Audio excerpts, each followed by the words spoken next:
अस्सलाम वालेकुम, मेरा नाम डॉक्टर काशिफ राशिद है। मैं बतौर एंडोक्राइनोलॉजिस्ट कलसूम इंटरनेशनल हॉस्पिटल में काम करता हूँ। अल्लाह का एहसान अज़ीम है कि रमज़ान मुबारक की आमद हो चुकी है और हर शख्स अपनी इस्तिताअत के मुताबिक इससे मुस्तफ़ीद होने की कोशिश कर रहा है। जहाँ रमज़ान का महीना बहुत सारी बरक़ात और नेमतें लेके आता है, वहाँ शुगर के मरीज़ों के लिए चंद चैलेंजेस भी साथ आते हैं और शुगर के मरीज़ को उनसे डील करने के लिए ज़हन में बहुत सारे सवालात आते हैं। आज वो सवालात के बारे में हम आपसे डिस्कस करेंगे और उनका जवाब ढूंढने की कोशिश करेंगे।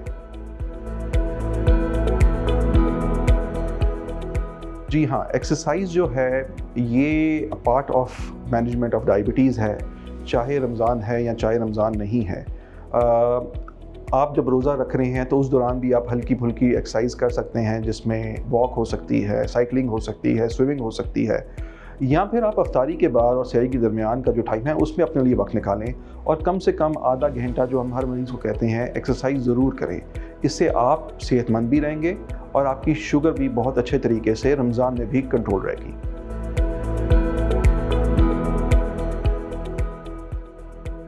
देखिए, आम तौर पे भी और रमज़ान में भी शुगर का मरीज़ वैसे नहीं खा सकता जैसे बाकी लोग खाते हैं। एहतियात बहुत ज़रूरी है। अगर हम सहरी की बात करें तो इसमें अगर आपको पराठा या रोटी लेनी है या डबल रोटी लेनी है तो कोशिश करें वो ब्राउन आटे की हो या मिक्स ग्रेन हो और उसकी आप एक छोटे साइज़ की रोटी या पराठा ले सकते हैं। उसके साथ आप एग ले सकते हैं, दही बहुत मुफीद है, कोई दाल सब्ज़ी कम ऑयल में बनी हुई, ये चीज़ें आप अपनी सहरी पे इस्तेमाल कर सकते हैं। इसके साथ पानी का एक अच्छी मिकदार इस्तेमाल कीजिए, ख़ास तौर पे जब आपने अफ्तारी और सहरी के दरमियान का जो टाइम है उसमें अपने आप को अच्छी तरह हाइड्रेट रखें ताकि आपकी जिस्म में पानी की कमी ना हो सके। इसी तरह जब अफ्तारी का टाइम आता है तो हम मशवरा ये देते हैं कि आप एक खजूर से रोज़ा खोल सकते हैं। उसके बाद बेहतर है कि एक बाउल फ्रूट का ले लें और उसमें कोई इजाफी शुगर ना हो और वो खाने के बाद आप थोड़ा सा वक्फ़ा लें, आप उसमें नमाज अदा कर लें, थोड़ा सा इंतज़ार कर लें और फिर आधे घंटे बाद आप घर का खाना खाएं। उसमें भी जो आम तौर पे मीठी मशरूबात हमारे यहाँ रस्म व रवाज है या फ्राइड चीज़ें बहुत रमज़ान में एक फेस्टिवल का माहौल होता है, तो वो चीज़ें शुगर के मरीज़ ने अवॉइड करनी है। वो घर का बना हुआ कम तेल का बना हुआ खाना ले सकता है। एक बैलेंस डाइट जिसमें मीट भी हो, प्रोटीन्स भी हों, सब्ज़ियाँ भी हों, कुछ कार्ब्स भी इस्तेमाल किए जा सकते हैं और अगेन दही या ब्राउन आटे की रोटी या ब्राउन ब्रेड, ये चीज़ें आप अफ्तारी पे इस्तेमाल कर सकते हैं। इसके बाद अगर रात में लेट आपको दोबारा भूख लगे तो थोड़ा सा एक स्मॉल स्नैक तब भी लिया जा सकता है, लेकिन अगेन वो एक हेल्दी स्नैक होना चाहिए जिसमें कोई लोबिया की चाट हो सकती है, दही का इस्तेमाल हो सकता है, एक या दो फ्रूट हो सकते हैं। इस तरह की कोई चीज़ आप यूज़ कर सकते हैं।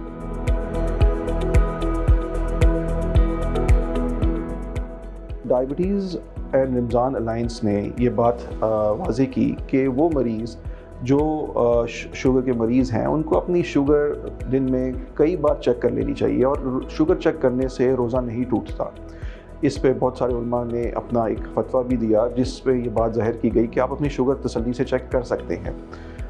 शुगर चेक करने की वैसे तो 6 से 7 मुख्तलिफ़ औकात बताए गए हैं, जिसमें सहरी से पहले, सहरी के 2 घंटे बाद, दोपहर के टाइम, अफ्तारी से पहले, अफ्तारी के 2 घंटे बाद, और कभी भी अगर आपको अपनी तबीयत में कोई भी ख़राबी महसूस हो रही है तो उस वक्त आप अपनी शुगर चेक कर सकते हैं।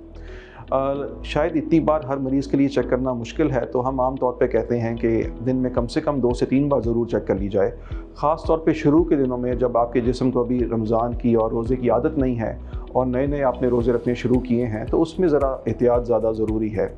वो अलामात जिन पे आप रोज़ा खोल सकते हैं, देखिए इसमें शुगर का हद से ज़्यादा बढ़ जाना